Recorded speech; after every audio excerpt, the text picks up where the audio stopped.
The south of Belgium is home to the world's first wind farm with 7 megawatt wind turbines.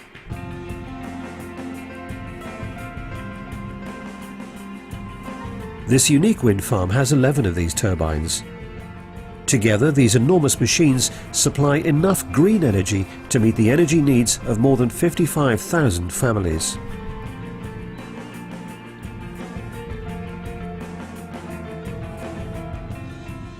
Our energy consumption is increasing each day. Much of our present energy is generated by power stations fueled by gas, coal or oil. This is known as grey energy. Unfortunately, this method of producing energy causes a lot of pollution, and the reserves of these fossil fuels are not endless. However, there are clean and renewable alternatives, natural sources of energy, such as wind energy, that are still waiting to be exploited on a much larger scale. This is the story of the Estinnes project, the most innovative wind farm in the world.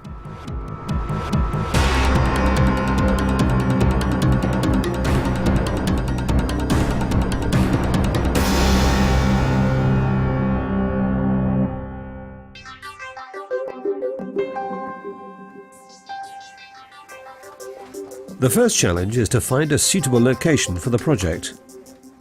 More than 80 criteria have to be taken into consideration when looking for a site.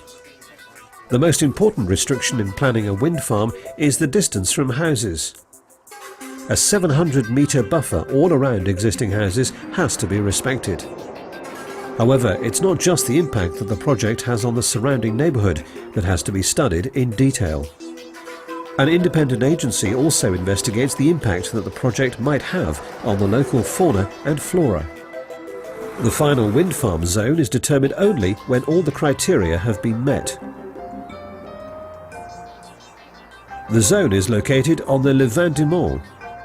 This plateau stands higher than the surrounding landscape, which makes it very windy and therefore a perfect location for a wind farm.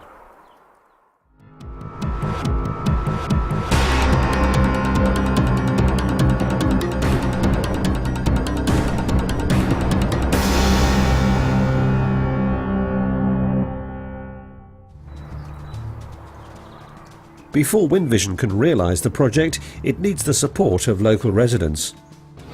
Informing the local council, owners and neighbours as well is an important step in the preparation of the project. The more people that are behind the project, the greater the chance the project will be a success in the long term.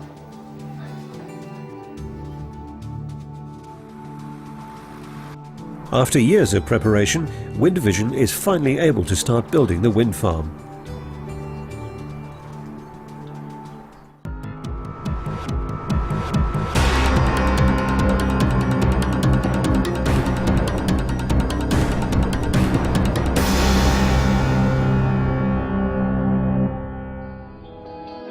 The turbines in Estinnes are designed by a German manufacturer called ENG. ENG has over 20 years' experience in developing wind turbines. This new E126 turbine represents a whole new developmental dimension. The E126 turbines are able to generate up to 3 times more electricity than today's generation of wind turbines. In order to understand how a wind turbine transforms wind energy into electricity, we have to take a look at the rotor blades. The principle underlying rotor blades is comparable to the wings of an aircraft. When the wind flows over an aircraft's wings, it generates lift. Exactly the same happens to the wind turbine's rotor blades. The wind flows over the rotor blades, turning the rotor. A generator then transforms this turning movement into electricity. With a length of 62 meters, the E126's rotor blades are able to catch a substantial amount of wind. The height of the turbine is also important. Standing at a height of 135 meters, the E126 is over 30 meters higher than a normal turbine. Increased height means a stronger and more consistent wind stream, which in turn generates more electricity. The E126 is also more than twice as high as the Statue of Liberty in New York. Because of the turbine's high level of efficiency, the wind on the Levant du Mont Plateau will be able to provide light, heat and comfort to 55,000 families.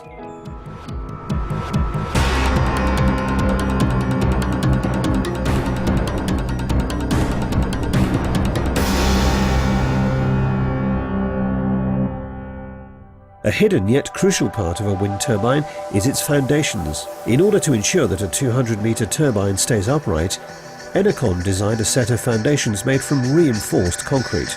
This is a disc with a diameter of 27 metres, made up of 150 tonnes of steel and 1,200 cubic metres of concrete. The ground underlying the foundations also has to be able to carry the weight of the turbine. Analysis showed that the clay ground had to be reinforced just about everywhere. This is why between 200 and 300 gravel cores were drilled under each foundation. The construction of the tower can begin once the foundations have hardened sufficiently. The 131-metre high tower is made up of 35 concrete rings, each with a height of 4 metres. The bottom ring has a diameter of 14 metres. It is not possible to transport a ring with a diameter of 14 metres. So the lower rings are divided into several segments. These segments are then fixed together at the site to form rings. Many kilometres of new roads have to be laid to get all the components to the site. Existing roads have to be adapted in order to be able to carry the heavy and exceptionally long loads. Depuis le début du chantier, il y a eu de nombreux types de transports, donc c'est pour ça qu'on a dû vraiment améliorer nos routes. Mais tout d'abord, il y a eu le transport de toutes les terres de déblai. Pour les tours de béton, il y a 70 éléments par tour.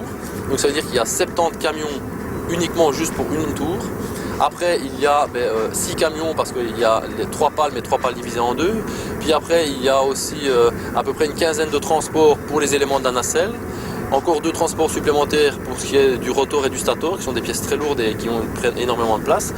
Donc on a déjà, rien que pour une éolienne, plus d'une centaine de camions nécessaires, de grands transports exceptionnels.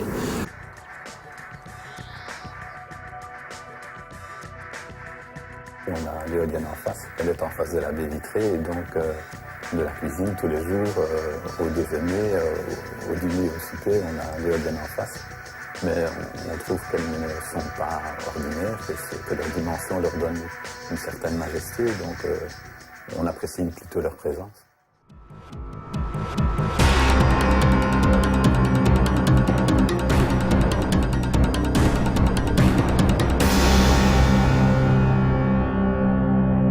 Building the tower calls for a lot of precision.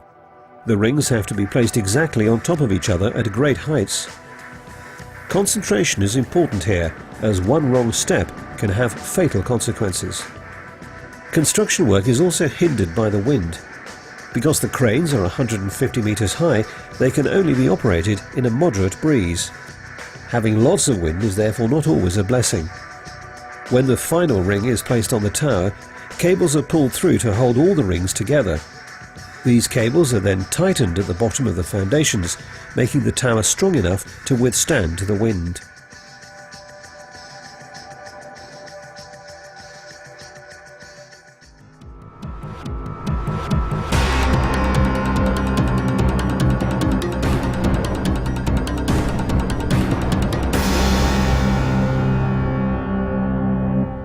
In order to place the machine on the tower, a crane is required that can hoist almost 400 tons up to a height of 135 metres. A crane large enough to do this did not exist before the project started. Thanks to a collaboration between crane rental company Sarens, Enercon and WindVision, such a crane is in existence today. This CC 9800 crane has been specially constructed for setting up these kinds of turbines. The crane can move back and forth under full load, and the crane basically works at a precision not only down to centimeters, almost more or less down to millimeters. It is the largest and strongest caterpillar crane in the world, another first for Estinnes.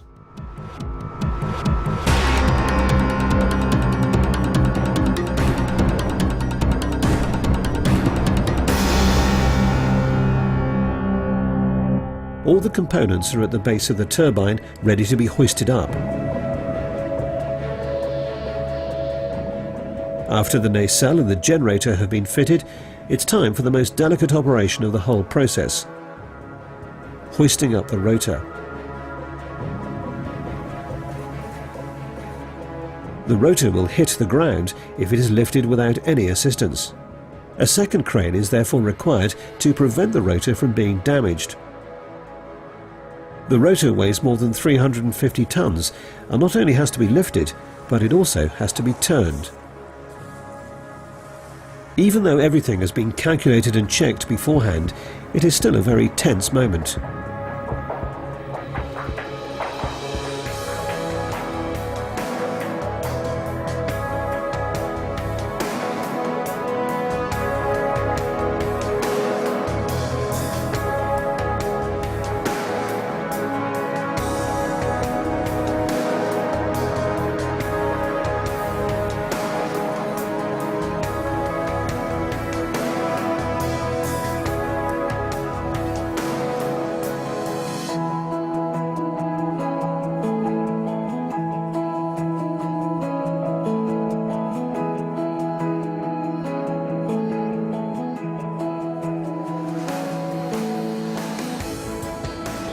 When the rotor is exactly in front of the nacelle, the crane drives forward a few meters to enable the two components to slide together.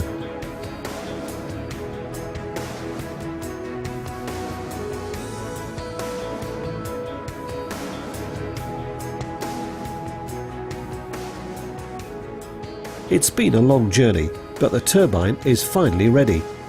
The Estinnes project is a milestone in the history of wind energy. What everyone thought would be impossible has now become a reality. Over the next 20 years, these 11 turbines will generate enough electricity for 55,000 families.